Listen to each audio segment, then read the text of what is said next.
Journey with us as we traverse the boundless virtual cosmos.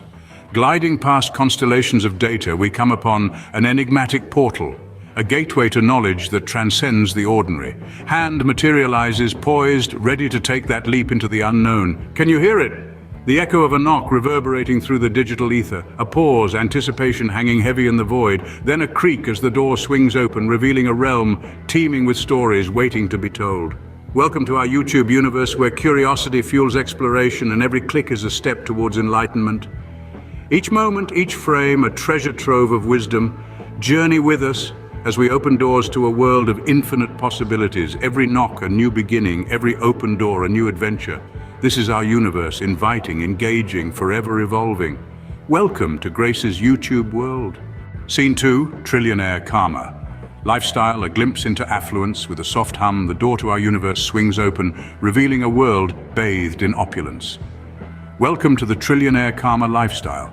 As we navigate through this expanse of luxury, the shimmer of gold and sparkle of diamonds catch our eye. Here, every day is a celebration of prosperity and good karma. In the next 10 seconds, experience the life of a trillionaire with Grace's YouTube world. As we glide through this realm of affluence, remember, this is not just about wealth, it's about cultivating good karma and leading a life of purpose. So, are you ready to explore this trillionaire karma lifestyle with us?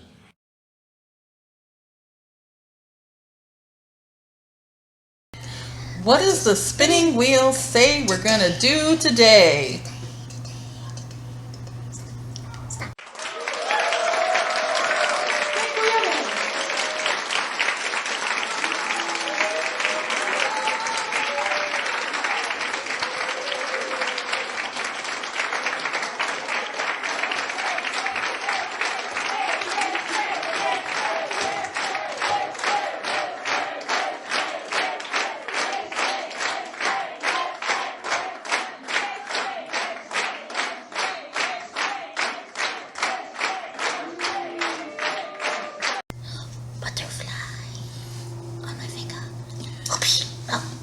Hi, welcome to our channel. This is a Trillionaire Karma channel. I'm Grace and this is my daughter Teresa. We are talking today on a getting to know you personal day. Getting personal.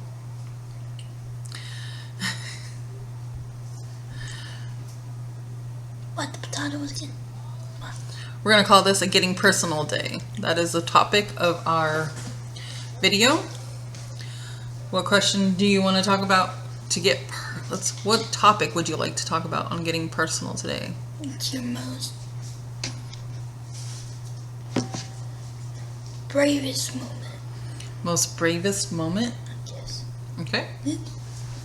You got one in mind? Going outside. Okay. So. All right. So, Teresa, let's start with you. What is your most bravest moment? People. People? Going outside. Going outside? Why would going outside make you feel like you need to be brave? Germs. I don't like germs. Germs? I don't like germs. You don't like germs? Nope. How come you don't like germs? Because they're germs. Because they're germs? Who likes germs? It's weird. It's gross. Some people might. I don't necessarily like Yeah, germs. that's how they get COVID. That's how they get COVID. So why is it brave though? Go into an explanation why you feel that that would be your bravest moment. It's going outside.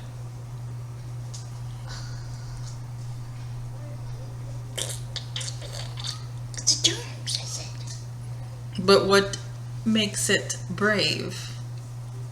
Not just because of germs. Why would you consider that being your bravest moment?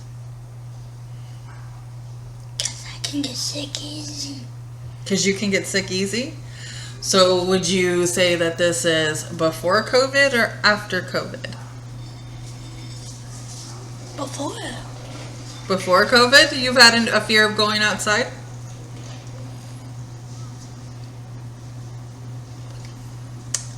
Maybe prior to COVID. That would be before. Prior is before. Yeah. Because, We go Okay. to parks and stuff. We have to shower. Yeah, you do. You have to shower after you get done with parks. Absolutely. It's good hygiene and it keeps you healthy. Do you want to expand a little bit more on your brave moments?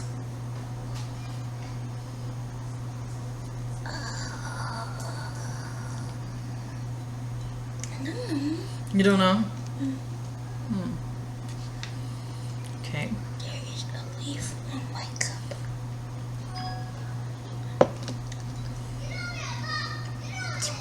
Probably, My cup. it's probably from the snack I made you from the other table.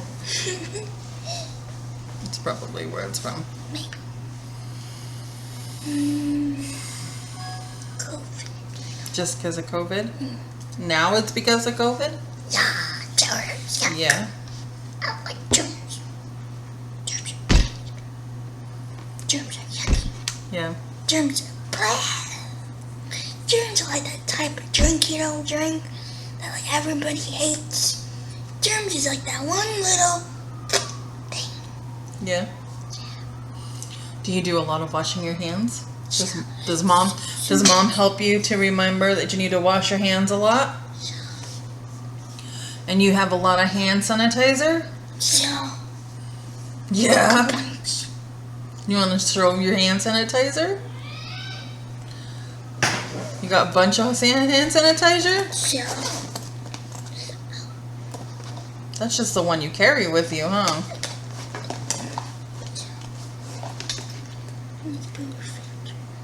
That's one little one you carry with you. Yep. and then, And masks, right? so, You have lots of masks. Do those things help you to be brave to go outside? so, Yeah. yeah. Have you only had to wear masks because of COVID? No. No. Was it a shocker to you No. when the rest of the world had to wear masks and all those who were having fits here in America because, oh my God, we gotta wear a mask? What? No. No? That wasn't a shocker to you? No. Why? I saw that coming. I saw it coming. You saw it coming. Predicting the future. No, I'm kidding. But how come everybody was so devastated? Everybody else in America was so devastated Stupid. that they had to wear a mask. They're stupid. They're stupid. Yeah. Yeah. Stupid. But how come you weren't devastated by it? Because I can get sick easy. Because you can get sick easy? Really? Were you having to wear masks before COVID? Yeah. Yeah. Because of how sick you get, huh?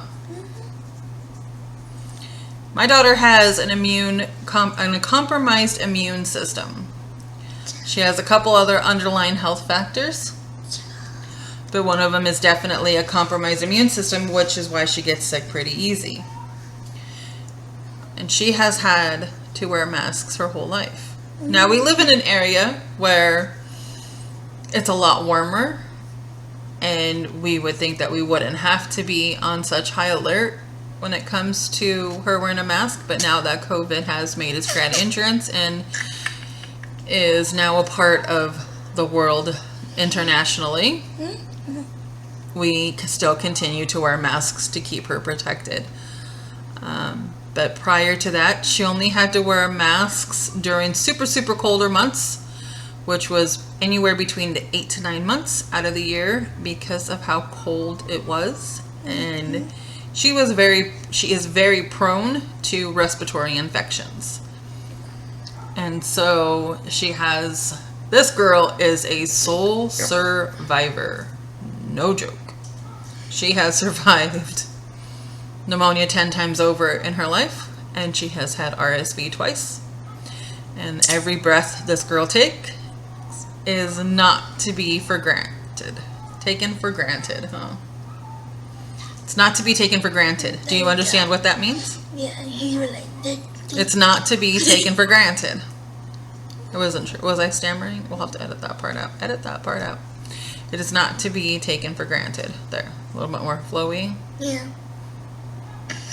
She was born with what is called a subglottic airway stenosis. She's got a very rare condition.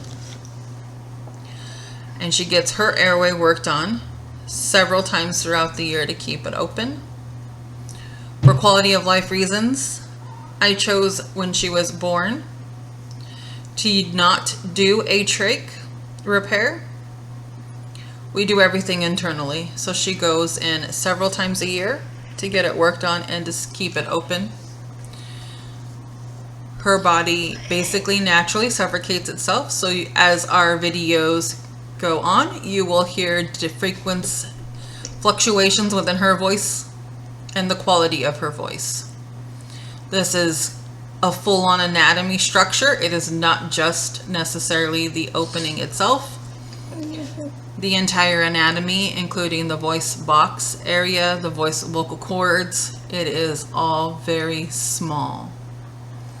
She was born this way. It is a congenital issue. And that's something that we can go into a little more depth on later on. Right now, we're just focusing on being brave.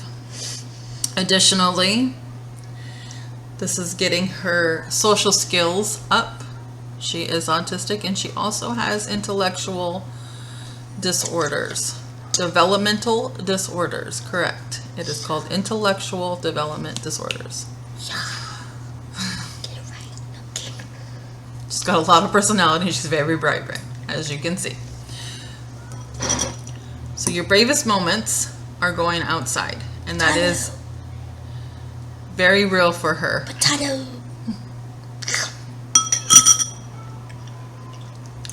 All right. That is what we're going to say your bravest moment is for today. Going outside. Okay. Do you want to ask me? Go. Go where? Go. Where do you want me to go? Mom. What? Your turn. My turn? Hmm? My turn for what? What's your bravest moment? What? What's your bravest moment? My bravest moment. Eating breakfast brown. My bravest moment would be one of my earlier bravest moments. I would say I have a lot, I feel. One of my absolute bravest moments would be when I was very little. And I talk about this in my book.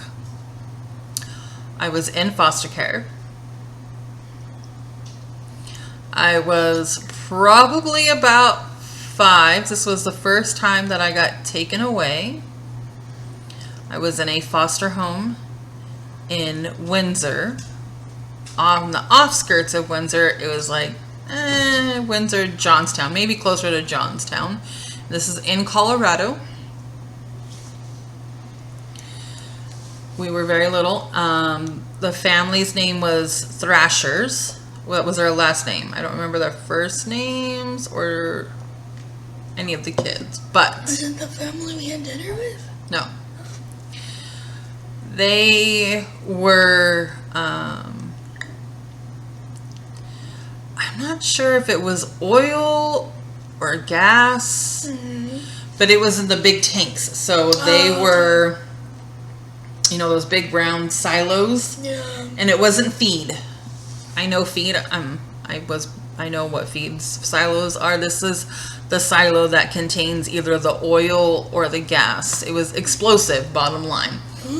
And they would have the trucks come in, the big truckers come in, and they would fill, and then they would leave. So again, I don't know if it was propane. I don't know if it was gas. I don't remember that detail. Yeah.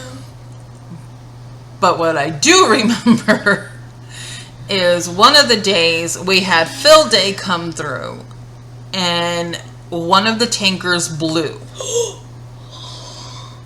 Yeah. No. Completely exploded. We heard it from inside, the loud kaboom. It was very, very loud, and it shook. And we go outside to see what it was, and next thing we know, everything is just up in flames. And it was far enough from the house that the house wasn't necessarily under threat, but it wasn't completely not under threat either. And I remember everybody around me running around frantic, just screaming from stress and emotions, and the foster mom just running in and out, in and out, in and out, and call 911, and everybody's like, go check on the trucker, go do this, go do that. And me and the other kids, I wasn't the only young kid. There were several other kids that were just a little bit older than me, but we were all pretty much in the same range. And they were just crying and screaming and because the environment itself was so stressful. And I remember me gathering up the kids while everybody else is running around frantic, bringing them inside and making them sandwiches and sitting them down at the table. And I was just very, very calm in the midst of all of this commotion. Sandwiches. I did. I fed them. It was, so now that I'm grown, right, and I know, what I did was I did what is called distraction and redirection, right? So I distracted the kids from the chaos, brought them back down to Normal. Right, Calmer. and gave them a situation of something that they would feel more comfortable with. And I remember the foster mom running around, and then all of a sudden she comes in and she runs back out, and then she runs back in very quickly and is like, wait a second, all the kids are all at the table, what is going on? And she's like, who did this? And all of them They all looked at me, and they were like, her. And she was just like, you did this? And I thought I was in trouble. Yeah. I was really, really scared. Again, this was the first time that I was taken away, and I do come from a very abusive background. Right. So anytime I was questioned about anything, even if it was good, I was always in the fear that I was doing something wrong. Yeah. Because as we make more videos, you'll know more about my history, and so I wasn't sure if I was in trouble or if I was doing something right. So I ran away and I hid because I thought I had done something wrong. And she was like, "No, you're good. You're fine. You don't need to hide. Come back out. You're not in trouble." She at that point gave me the validation that what I was doing was right. Yeah. And that was something that I didn't have. So that was a brave moment in that time as a very, very young kid. Could you imagine yourself at 4 years old gathering your sisters in such a traumatic event? I'm watching that shit go down. Okay, I'm watching them. Yeah, I think they would too. But it was just so emotionally uprised, and then by the time the fire department and everybody got there, it got very chaotic very, very quick because we had police, because it was a business. And then on top of that, there were kids on the grounds where there was something flammable. And so at that point, it was I was very praised amongst these figures of authority that what I had done was wrong. Mm-hmm. And it was honestly the very first time that I had been addressed in a manner where I'm a leader. I'm not a follower. All the other kids were running crazy.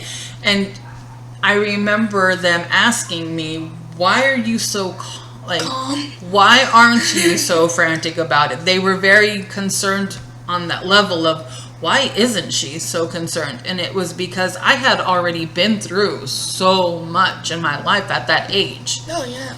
Prior to me moving there, I burnt down my house. Flat out to the ground. And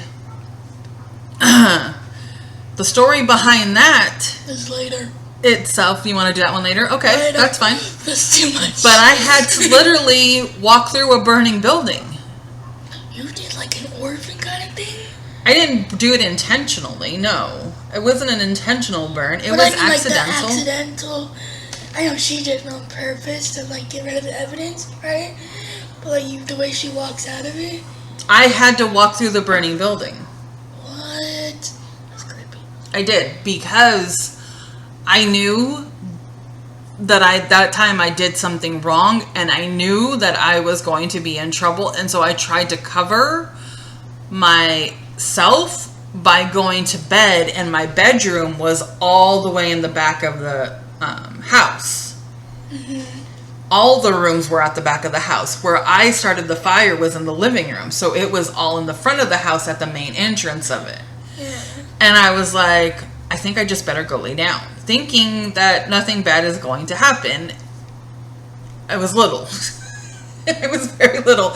And I knew something was wrong, but I didn't know that it was going to be this big. And so by the time my dog woke my mom up, I was already trying to lay down, pretend that I was sleeping, and I didn't know what was going on.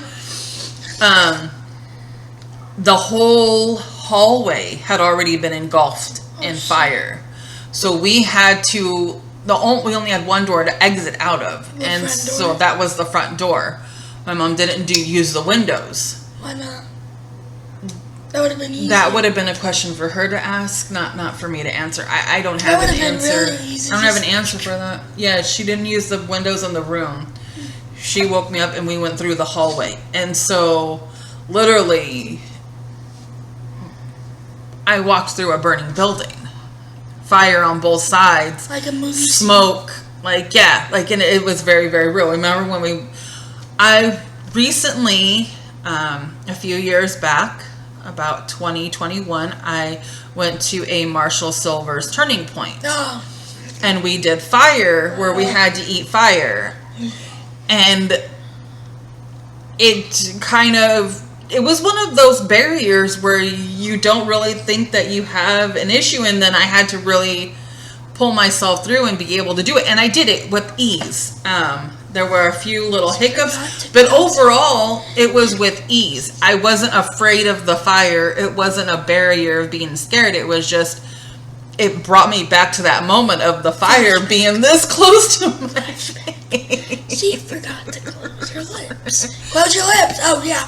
Well, I was trying, I was more focused on it not going all the way to the back of my throat. And so that, when they gave me that direction of you need to close your mouth, I had closed my teeth, and I was focused on making sure that that bar wasn't going to go any further into my mouth. And so No, your lips. there was a small delay of closing my lips, but overall, when I did that, it definitely, having the fire that close, so barriers, right? Got to break down those barriers in order to get past things in life and move forward. And that was one of those things that I did get to experience at Turning Point. So I would say that my initial, going back to the question of my bravest moment, one of my earliest bravest moments would have been that where I had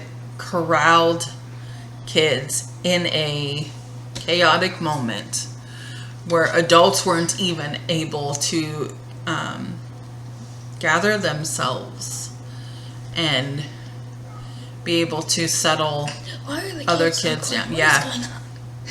My parents hear there are a bunch of noises. They think, oh, it's great, it's good. Well, as soon as dead silence. Leadership. No, something's wrong. Leadership. And I've always felt like a leader. I've never felt like a follower. But that was the day that it was validated. One of the days it was validated for me that I'm a leader. I'm not a follower. And very young lesson. Yours as a kid growing up at this point is being brave and venturing outside. So, yeah, what is, to our audience out there, please share your bravest moment, whether it's a memory or something that you're going through now.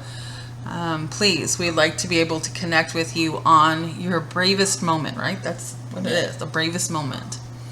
All right. Thank you for watching, and thank you for joining us. Again, I'm Grace. This is Teresa. We will be signing off for today, but we will be logging on again. We don't exactly have a schedule planned as to how we're doing it every Monday, every Tuesday. We're just kind of doing it as we go along. This is something new for my daughter, and she's in the process of gaining that comfort on being in front of the camera and